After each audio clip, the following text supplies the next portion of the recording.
Hey, welcome to this week's The Bent, Twisted, and Exhausted Entrepreneur Show with the dancing, at least half a dancer. I'm Jeff Harrison, along with the dancing, and there looks like there's a tail wagging in the background. Leslie Spoor, and that's Maze, but you can only see her tail. Yeah, so that's amazing. Amazing. Very good one this morning, Jeff.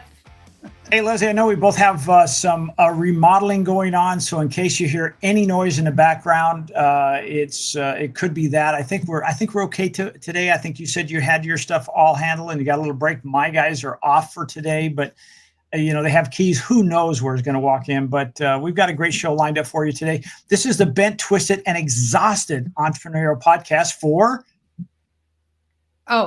Sorry. That's a handout for you. Entrepreneur success, right? Okay. And strategies and success for small business owners. I thought we were the Twisted, Bent, and Exhausted. Why do you keep getting bent for? Oh, she brought in a bottle. Excuse Wonderful. me. Mace, out with the bottle. So anyway, the name of the show is the Bent, Twisted, and Exhausted Entrepreneurial Podcast. It's been like that since day one. And that's why I put it on the screen. So I was the one who would actually put it out. Because at one point I thought it was tired, confused, and worn out, which, hey, we all have those days, but it is this. So anyway, let's get into it because this is ridiculous. And, let's face it, this is sometimes what happens when you're an entrepreneur. But today we have a cool topic. And the topic is, hey, are you building a business or are you just creating a job for yourself? Leslie, have you ever met anybody that does either one of the others? And quite frankly, what have you done for yourself and what's the difference? Well, both actually. So my husband was a tile guy for like 40 years and 30 of those years he had his own business and he was what we called a one bucket guy, right? What does that mean? That means he didn't have employees. He was just a solopreneur. He built a job for himself, basically. And he made a decision early on that he didn't want employees because he wanted to be able to work hard and then go play hard. And he didn't want the responsibility and literally the headache quite often of having to be responsible for other people. Me, on the other hand, when I went and started my company in Executive Errands in 2006, I decided from the get-go I was building a company. So I hired somebody as soon as I got one client, which is usually not the way people do things, but that's how I did it. And I have actually built a company over the last 20 years. And so there's positives and negatives with both. Both are good. Both options are excellent because you have the autonomy in both scenarios to make your own way and follow your own path. But you definitely need to consider different things for different options. And I think that's what we're here to talk about today. Yeah, let's talk about, first of all, the realities. If you're building a job for yourself, which again, as we said, it's not bad, it is a choice. But right. Here's some things that I've run across in my, 60 plus years on the planet of people who say, yeah, I work for myself, but then they complain about things that they have to do, but they are, as you say, they're a one bucket show, right? And some of that stuff is like, when you talk to most small business owners who the average is 2 to 3 employees, and it's usually run by a husband or wife. So in other words, it really is, hey, you're wearing a lot of hats.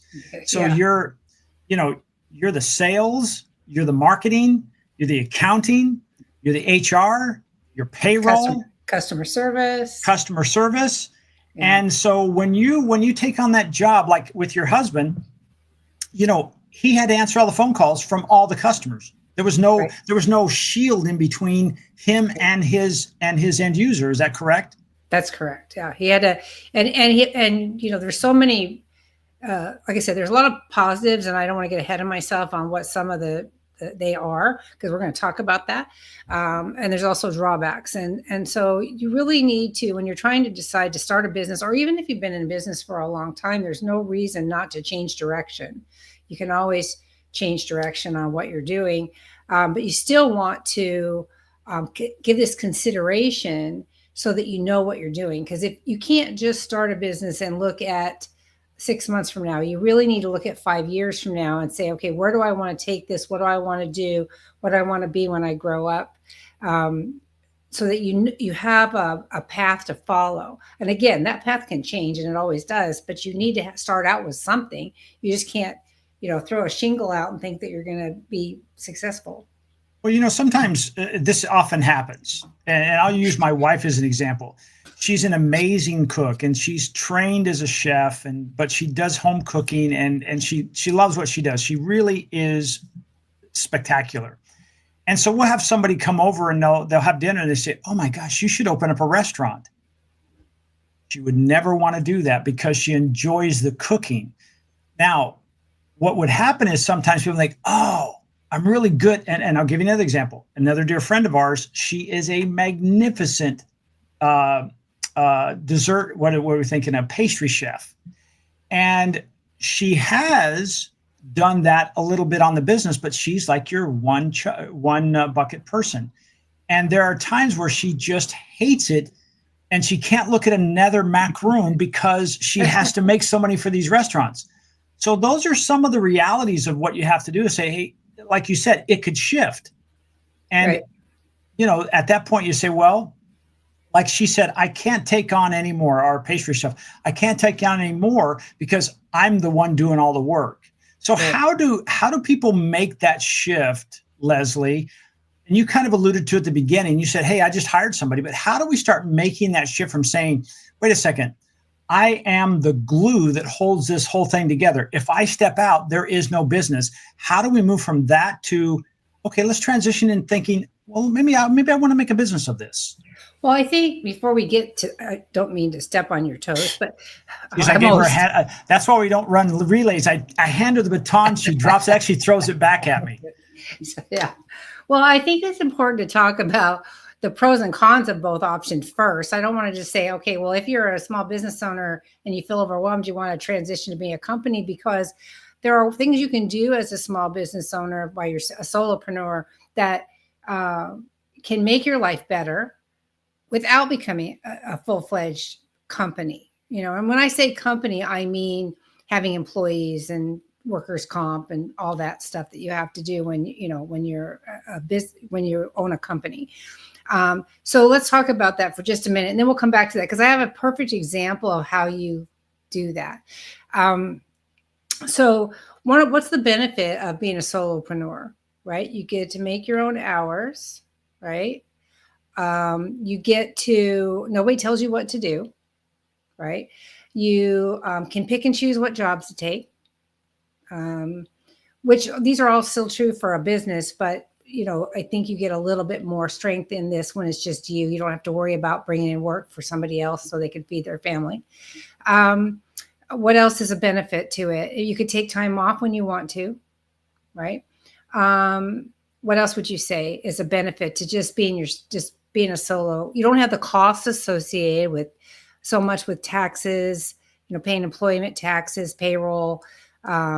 You don't have you don't have to carry as much insurance when you're a solopreneur. So your costs are less, your overhead is less. What else would you say is a benefit? I'd say a benefit is you don't have to answer to anyone. Right. Yes, you have to answer to your customers, but at the end of the day, like as an example, say, you know what, I want to change to orange pens. I don't have to talk to anybody about that. I don't have to call Leslie and say, Leslie, I'm thinking about orange. She says, I don't really like orange. And now there's this negotiation, and we've settled on purple because it's somewhere between the two colors we like. No, it's like, I'm going to go to purple, or I'm going to go to orange. That's just the way it is. So I think that's a very powerful thing of saying, right. I don't have to answer to anyone. And some right. people are best when that's the case. Right. So what's the drawbacks then? The drawbacks are you're limited in how much revenue you can make based on your own ability to do the service or work the business, or depending on whatever it is that you're selling, widgets.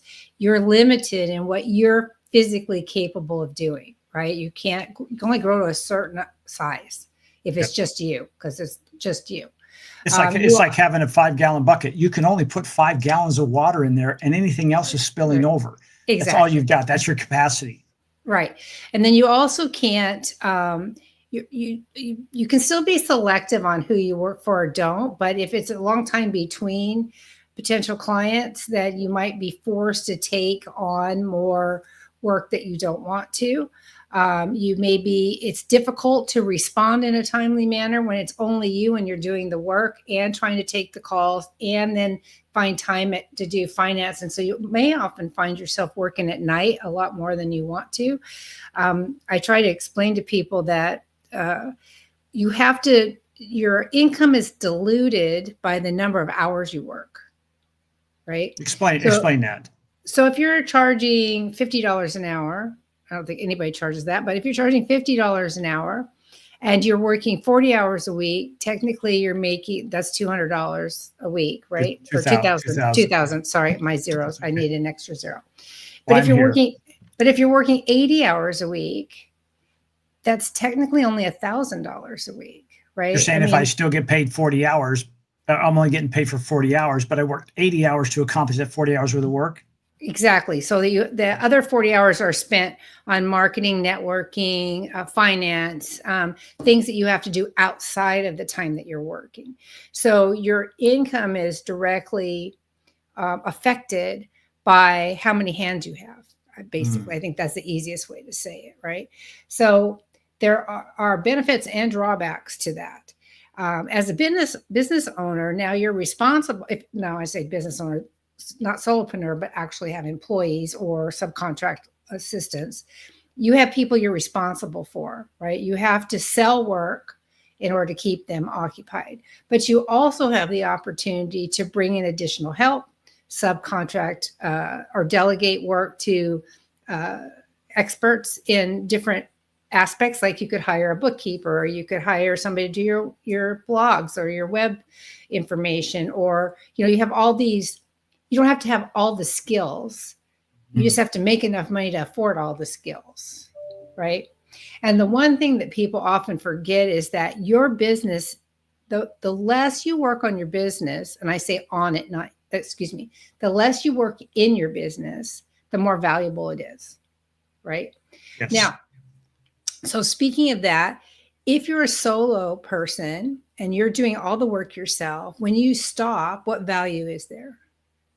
How do you retire from that? There's nothing.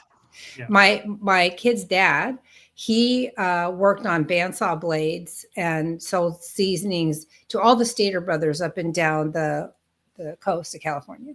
When he passed away, the business just went away. Nope, it wasn't worth anything to anybody because he did all of the work. So his competitor just went in and took all the accounts, right? Because he was the business. But if you build a business, if you build a company with people and stuff, you can build assets and you can build value, and you can then create an exit strategy to have money at the end. You can sell the business, you can give it to one of your kids to continue. You could bring in partners. There's all different options. So again, benefit and drawbacks. You want to think about that. Now, that doesn't say that you can't, as a solopreneur, plan ahead, create, 401k, not for IRA accounts and Roth IRAs and all that stuff that you can plan for your future by saving for it, right? Which is what I would do if I was a solopreneur. But some people don't think that far ahead. They just think, I'm going to go work and do the job. And then all of a sudden they get sick, something happens, they get tired of doing it. And now there's no value and they can't get anything. Does that make sense? Absolutely. It's a bit like, let's take your husband for a second. If he's not laying tile, he's not making money. Right. You, on the other hand, could be on a trip to Africa and your company is still making money. Right? So there's a huge benefit there. Now, the good news is your husband got to go with you, so he still made money. But the point, and that used to bother my wife.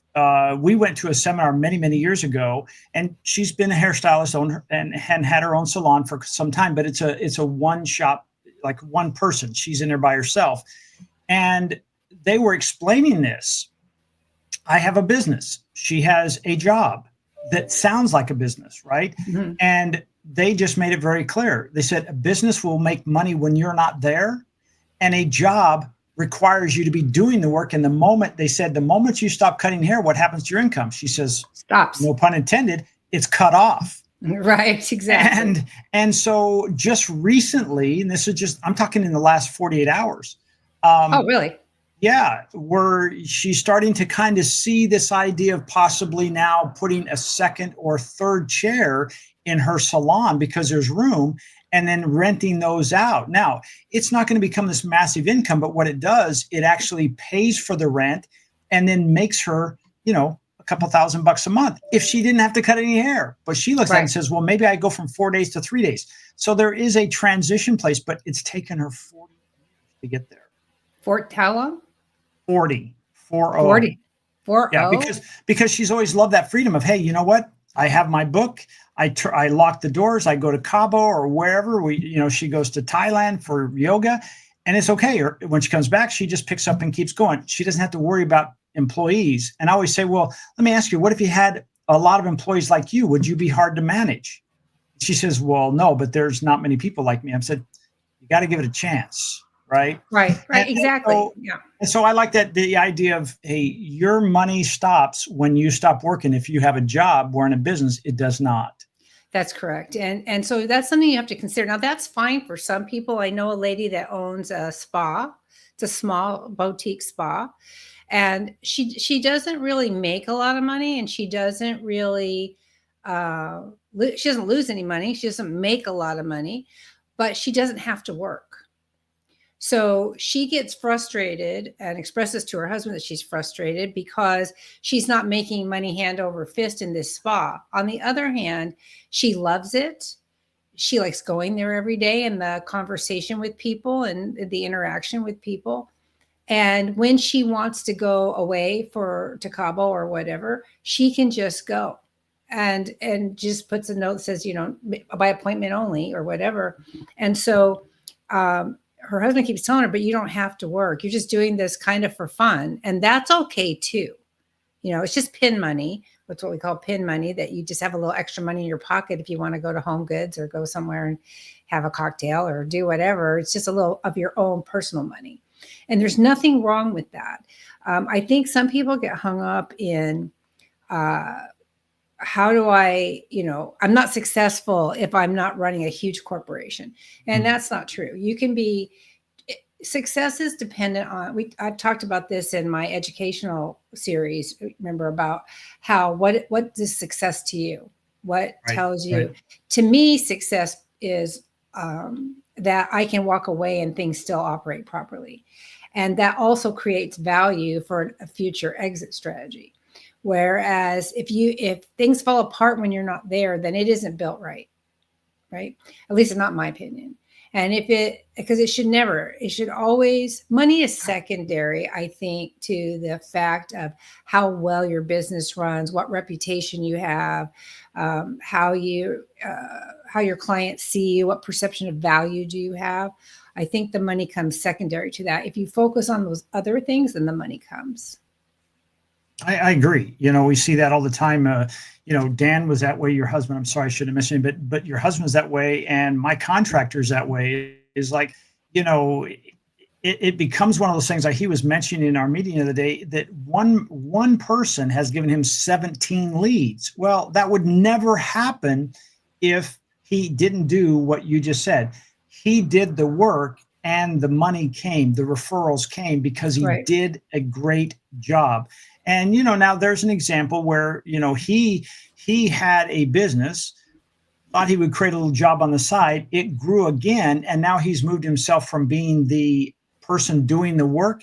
And now he's a supervisor. Like, he came by my house for just a few minutes today, but there's he has a crew at a job just down the street. So everything continued to work. I'm curious about this whole idea about the job, because as we talk about this, I think about your husband and my wife is they can lock it up and walk away and not, like, there's nothing for them to worry about. Like, when the day ends, they turn it off. I know. when your day ends or my day ends, do we think about, oh, it's done, I'm not taking any phone calls?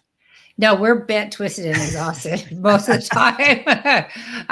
It's crazy. I mean, and I'm better at it. I will say, in the where I live, I have a home office like you do. I have a home office. We also have an office outside in another building where my employees and stuff go. But I was still working out of my home office 5 years ago, for example. And when I made this, as you can see it behind me, I have a built-in credenza and all. This is in a home office, and I actually had a sign made for the door, and I put my company name on the door, right? And psychologically, for me, I know it looks like a vanity thing, but it's not. It really that told me that when I walk out of here, this is work, and that's not the rest of the house is not work. So I can literally shut the door if I want to and turn the business off. Now, does it completely turn off in my brain? Never. It just doesn't, because that's the kind of person I am.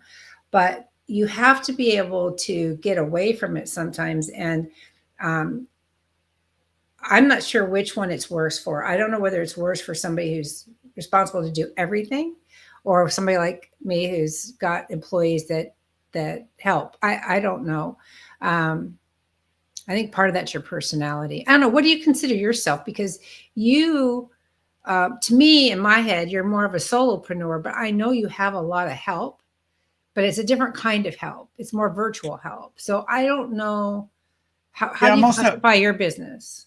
Yeah, I would say I'm a business owner who is just active, but I don't like, as an example, I was asked by a client 2 days ago when we were filming. He said, "Well, now do you do all your own editing?" I said, "No." I said, 95% of it is done by my staff. I said, "I'm doing this one because it's a rare, it's kind of a short time frame and I can turn it around for us. But for the most part, most of the work is done by my staff. I would say I'm still that front facing with the customers, and I'm also the sales staff. So I still have some roles there. So if I were to say, if I really wanted to totally remove myself, I would probably hire somebody to be that tweener. Like, as an example, Melissa, I would probably say, Melissa, I want you to be the person that interfaces with all the clients. I don't want to talk to them directly anymore. And then I would probably hire a salesperson who their job is 100% dedicated to going out and getting new business or taking calls or whatever that might be, dealing with leads. That would remove me from that and put me in a position where I'm 100% visionary. And yet that may not be 100% of what I want, because I enjoy being with the clients. So I guess solopreneur, because we have I think in total, we have about 17 people that work with and for Swing Point Media. And as you say, they're worldwide. But I don't do the work. Like, it's getting done when I'm not, like, Melissa's doing blogs and videos and making sure it's getting posted and social media stuff and, Right. doing all that stuff. So it is a bit of a hybrid, isn't it? Yeah. And what's interesting is I'm thinking, as you're talking about that I have both kinds of companies, right? So Executive Errands, the lifestyle management company, I have like 5 or 6 employees, and I don't even know how many people work for me. I have several people who work for me, and we have written policies and procedures for everything. So everybody operates the same. And this all came out of when we got married, when Dan and I got married 5 years ago. Remember, I had to work on my honeymoon, and I had the laptop with me, I had my phone with me. I was constantly having to stop what we were doing to go back to the hotel to work on stuff. And I realized I was doing something wrong. And so over the last 5 years, I have completely revamped all of that, so that now the company runs without me. I mean, literally, people say to me, "How many hours a week do you work?" And I'm struggled to say 2. It's like, I don't, unless I'm doing big proposals for something or writing newsletters, I really don't have that much to do. On the other hand, Concierge Business Solutions, which is the software and consulting company, that's only me. I don't have any employees for that, unless you want to count Lindsay, my office manager for Executive Errands, who sometimes helps me over there. But as a rule, that's just me. Now, the difference between me as a solopreneur and me as a business, a regular corporate business owner, is that everything I do for CBS, I try to make it standalone. So it doesn't need me involved. The software, if I demo it, I'll do the demo, but then once I get somebody trained on using it, when they license it and I train them up, they're on their own, they're good, and they can come to me when they have questions, but I'm not involved in their day-to-day, right? Gotcha. If it's any of the educational documentation or webinars or booklets or anything like that that we market over there, they're all done. You call it sunk cost, right? The effort and cost of it is finished, and now it's just a matter of selling what we have and then answering questions and doing stuff like that. So I kind of have the best of both worlds, really. And I can walk away from both companies without any repercussions. So just realized that's pretty cool, actually. I didn't. Yeah. Well, I'm just curious. Did the evolution of one cause the growth in the other? Like the awareness of, hey, this isn't working, because I'm working on my honeymoon and I've got my laptop out and I'm in the closet doing calls and during your honeymoon, and you realize, hey, that's not working. So you had to revamp that, and then that created that space for CBS to expand that. Yeah. Right. That's true, because I had all these ideas for years for CBS and couldn't work on them because I was so wrapped up in working in executive errands as opposed to on executive errands. And those two prepositions are key. Am I working in my business or am I working on my business? And I would challenge any of you that are listening to ask yourself that question. Do you work in the business or do you work on it? Well, help us understand those two prepositions, in and on. Okay, so in means you're the guy wearing, or the person wearing all the hats, actually physically doing the work, having to answer the phone and do everything at once. I'm in the business doing the work. Gotcha. On your business means you're just limited mostly to networking, marketing, writing newsletters, creating content. Those are things you're working on in order to further your business, to further and to achieve the goals you set out for your business. Those are two different things. And it's really difficult and it's not difficult, but it's super challenging to work in the business and on it at the same time. Right? Would you agree with that? Because 100%. I don't see how you do both. It's impossible. Yeah, that's where I think, and I've been really good at it at times, and I've just straight up, I've sucked at it at times, of saying, okay, I'm going to put what I need to do in and on. I'm going to put it on my calendar. And that is one of those things like, okay, from 10 to 11, I'm going to do this. I'll give you what we're doing right now is working on our business. That's right. We're not working in our business. We're working on our business. Right. This is a choice to say, okay, what does this do? Well, it could expand our brands. It could introduce us to people that we didn't know that we could collaborate with, that we could grow our business or do something, with our skill sets to do something that's on the business. But if as soon as I say, okay, now from, let's say 11 to 12, I'm editing a video. I'm back at working in the business. That's right. That's absolutely a perfect metaphor. Yes. Yeah. So, okay, I get it now. For example.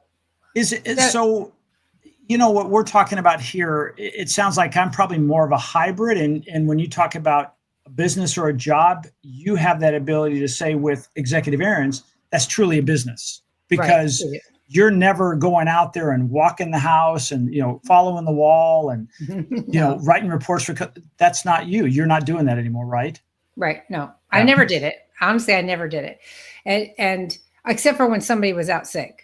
If somebody was out sick and we had limited resources, then I would do the work. And it is good to do the work so that you can see how it operates, so that you can make sure your procedures are good and that you're being efficient. Like we had made a lot after I went out. I think I had to be out for like 6 weeks when one of my employees went in to get a pacemaker.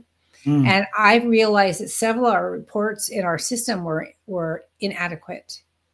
For example, just as a brief example, we get a list of all the homes that we need to go check each week, and they weren't sorted by community. So when you were trying to plan your time, you're sort of all over the place. where now I went back and changed the sort criteria. So now it sorts by community. So you can see all the homes in one specific area that you need to do at once, and you can plan to be more efficient.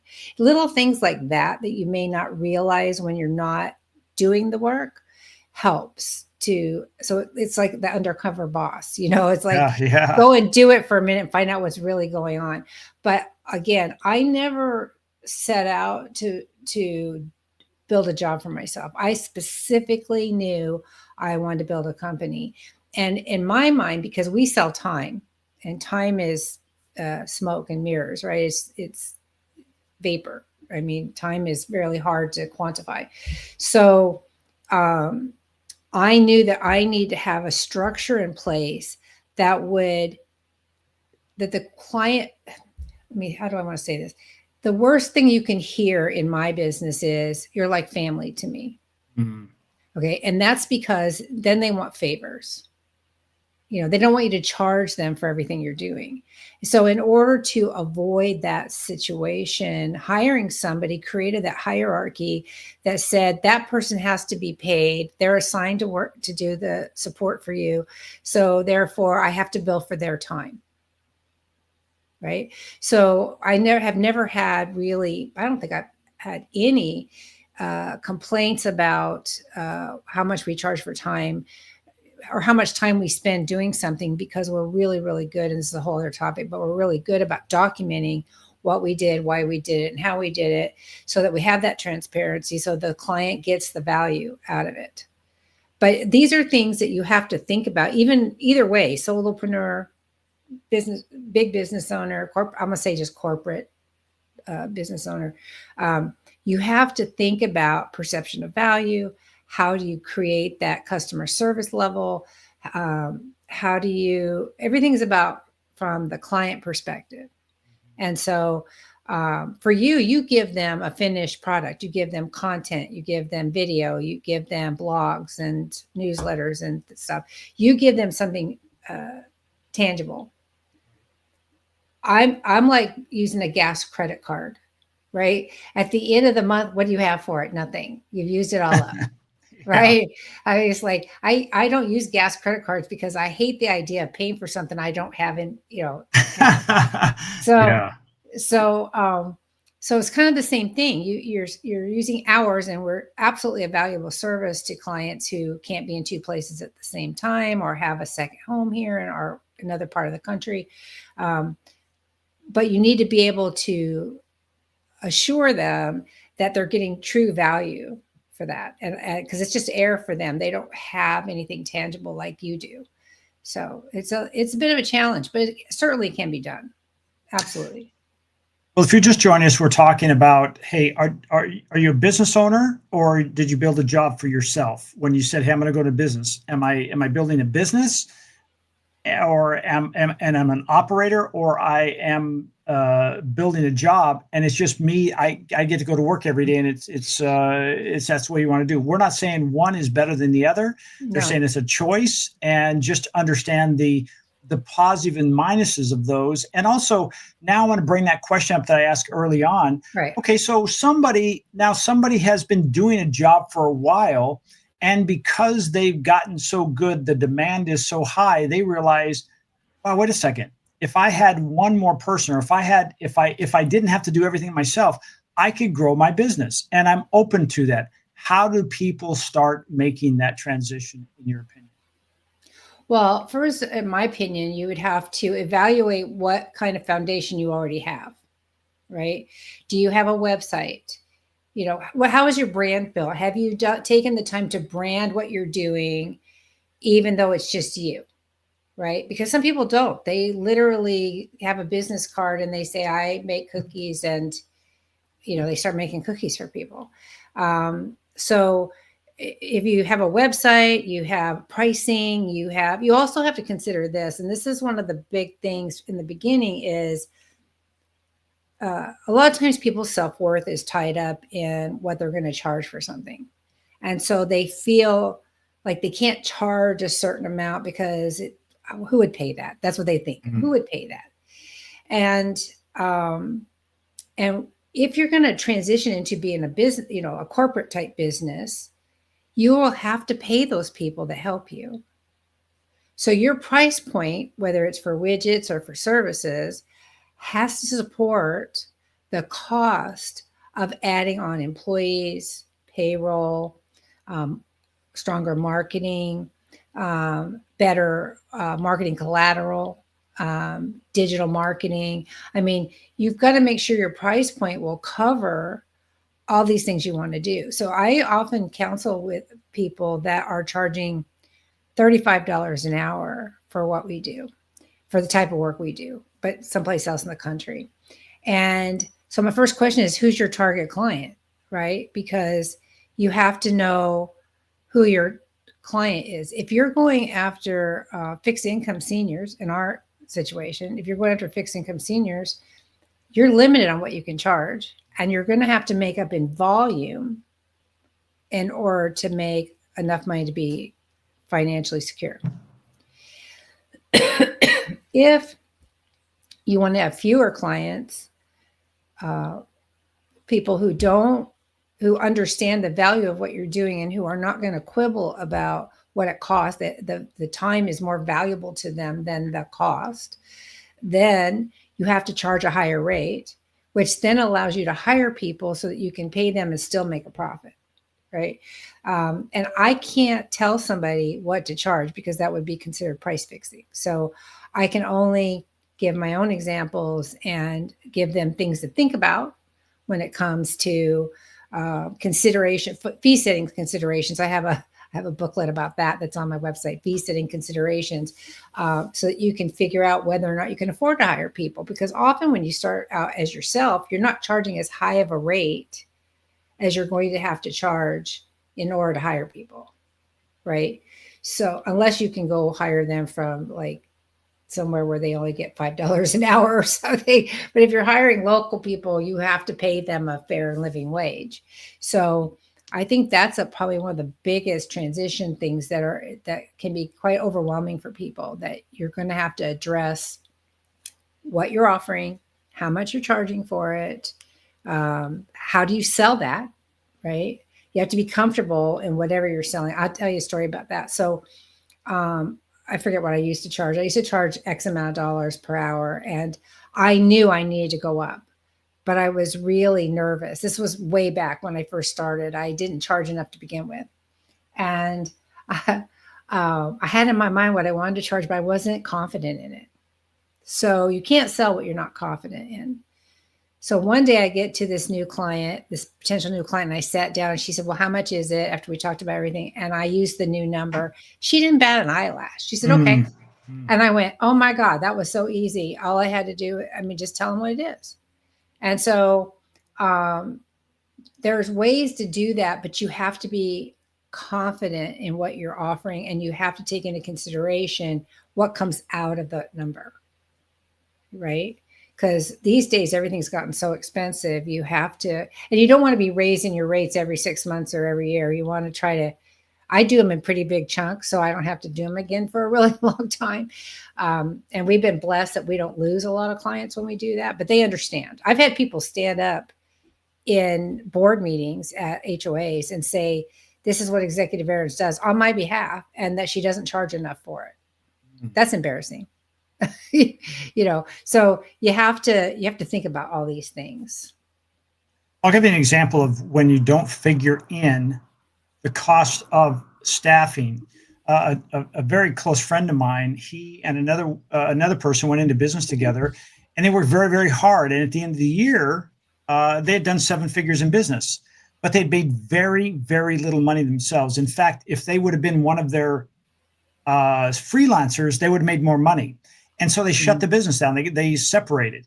And so he warned me, he said, hey, just be very careful. Well, because I know you and you kind of already schooled me on this, I said, well, this is the profit margin I want to make on everything that I make. And that's above and beyond the cost of my staff. And that's worked out very, very well. So, here it is, the time of year, we're just getting our taxes done and whatnot.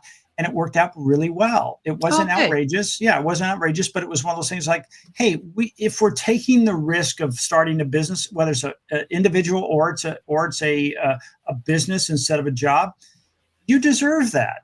Right. We deserve it because we took the risk, right? Right. And there's nothing wrong with being a W-2, but at the same time, is you have stepped out on your own. There is no parachute. There's no net, That's right? true.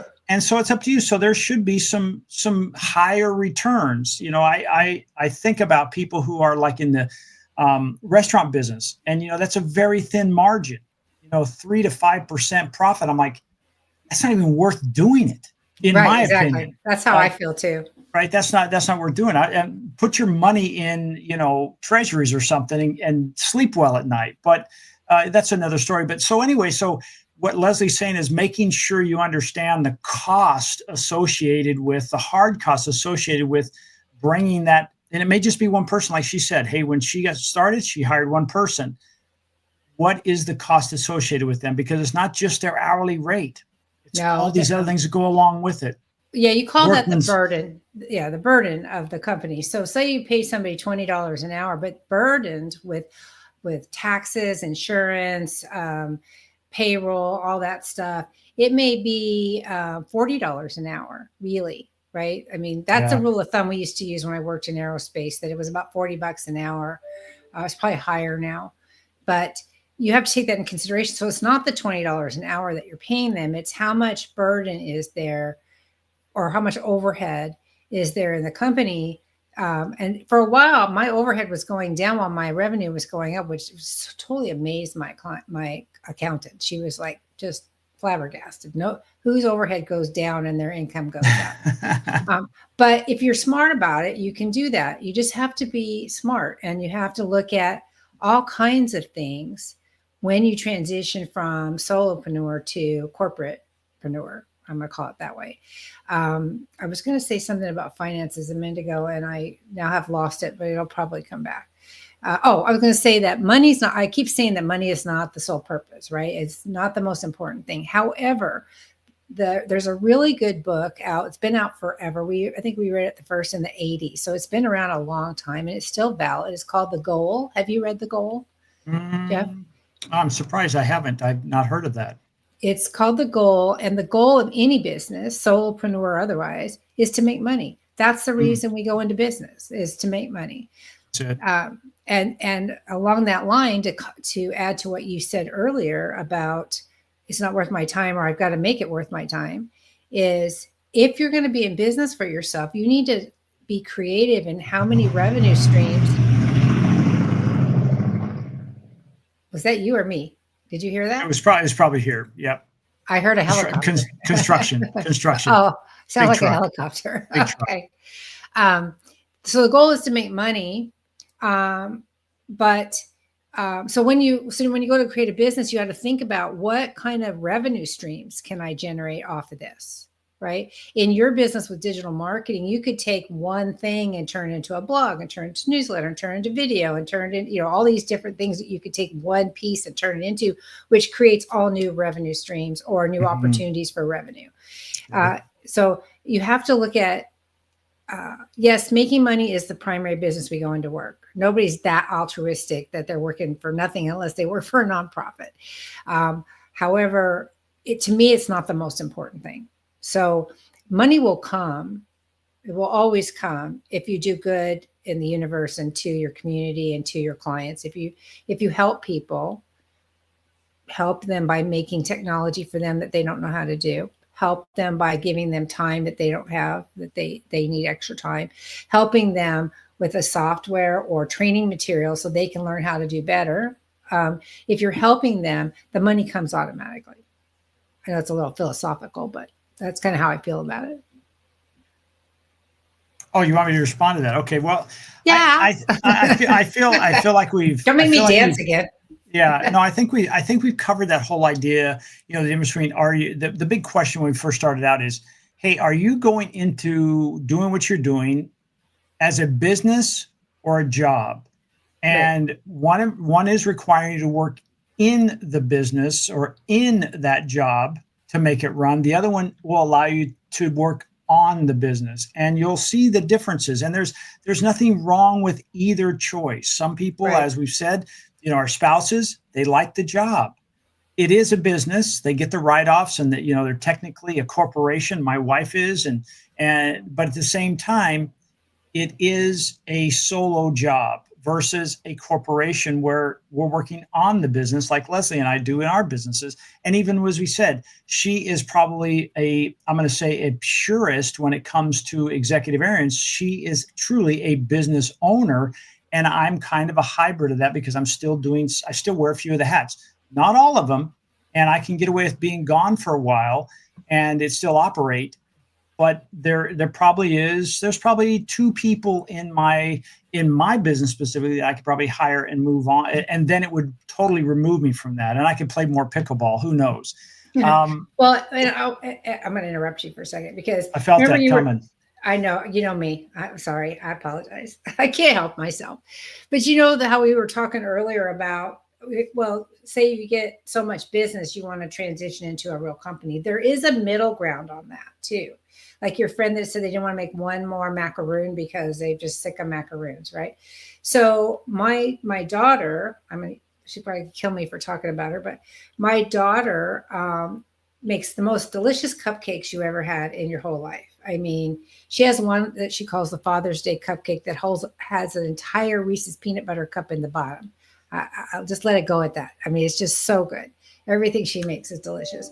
And years ago, it's been, I think it was 10 years already, she started a business and was trying to do it. And it just got overwhelming for her. The demand was so high.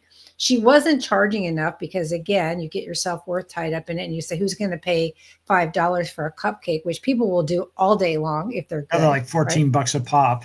Right, exactly. Some of them are that much. Yeah, sure. And so she just stopped. She just said, I'm not doing this. And she stopped. It was a shame because, I mean, she was really being successful at it.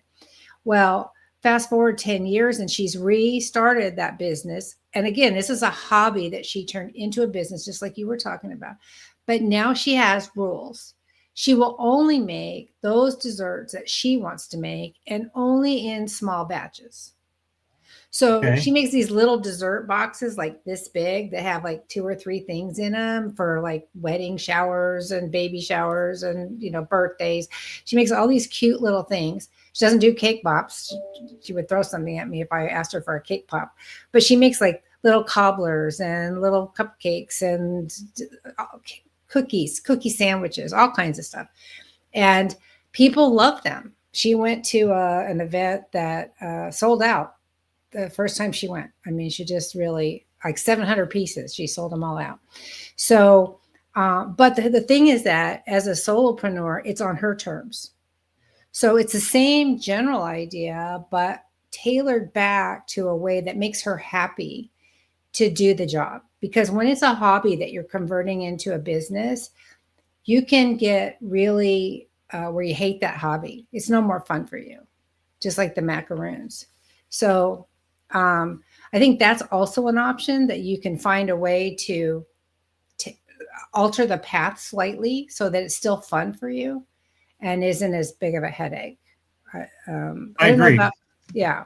I agree. I think that's, there's been days where I wake up and say, I'm not going to do, like, as an example, in my company, do we do paid advertising? Yes, but it's not this. It's really, I don't hang a shingle out saying we do paid advertising. Do we make websites? We do, but only for customers that we already have existing. I don't go out and search for new website clients.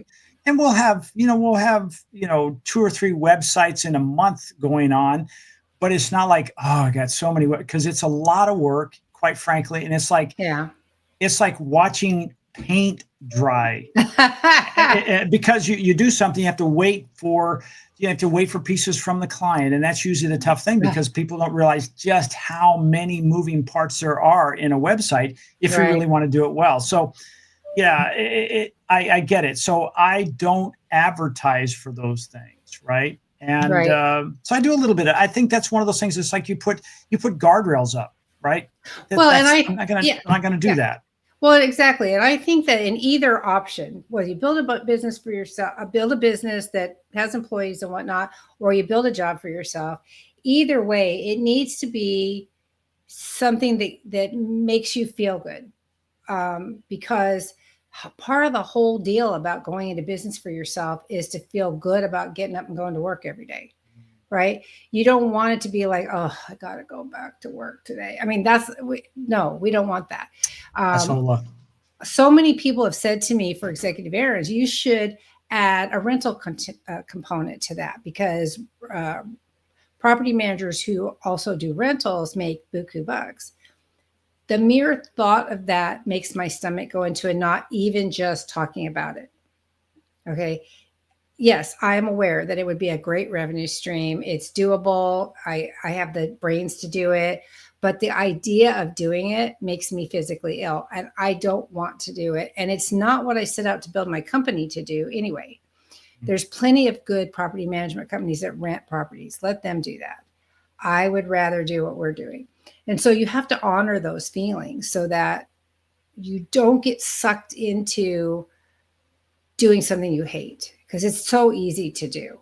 Have you ever been sucked into something you hate besides like websites? I mean, is there anything else? I've done that over the past, I've regretted it, and I've tried to tick that box and say, okay, that's a danger zone. I'm going to just say no. And I'll give you a example. I had to say no to you to do something. You needed help with a certain thing, and I said, no, Leslie, that's really not something. That's really not something that I want to take on. I'm probably not. I appreciate the offer, but I'm probably not your best source for that. I remember And that. and so I turned you on to somebody else, and that's worked out well, because it was like, do I have the bandwidth to do it? Yes. Do I have all the knowledge it takes to really 100% be successful at the end of the day?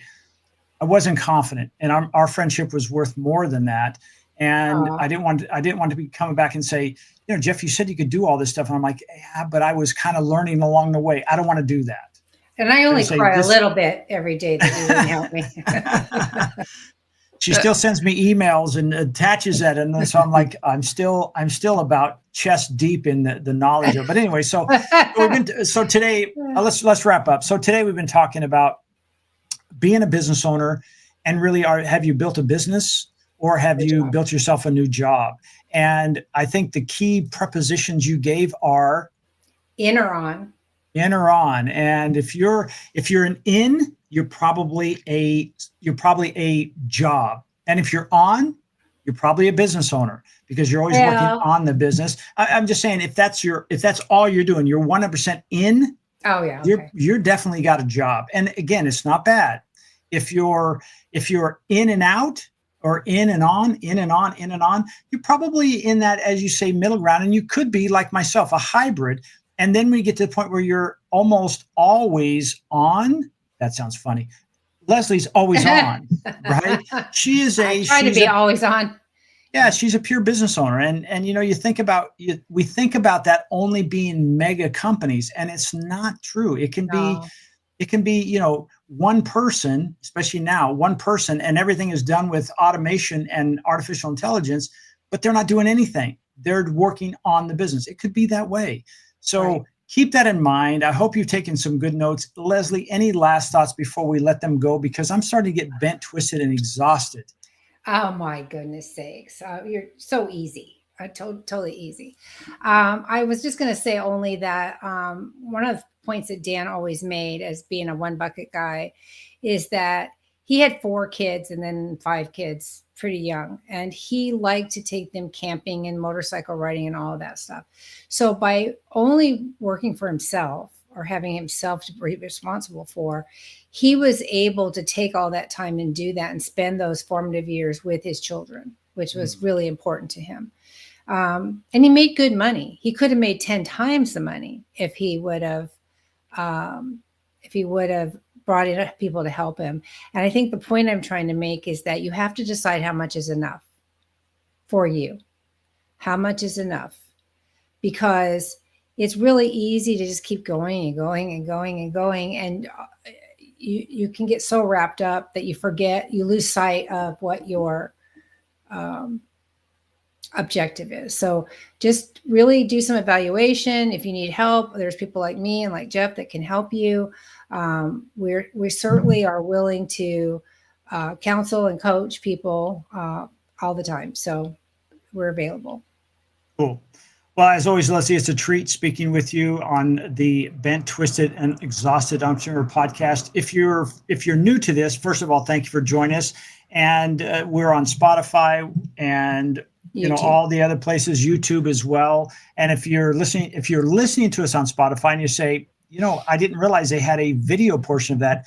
That's on the YouTube channel. So you can go to Leslie or Jeff Harrison and you can click on that. We'd love to have you. If you have any questions, we'd love to see it in the comments. We check those and we'd love to have your input and thoughts. And in the meantime, I'm going to have a great time because I feel a little less bent, twisted, and exhausted now. Oh, yay. By the way, my last name is not Harrison. He said Leslie and or Jeff Harrison. I'm Leslie Spoor. So I just want to clarify that, right. My husband will not be happy if he thinks it's Harrison. So no. Yeah, I knew what I meant.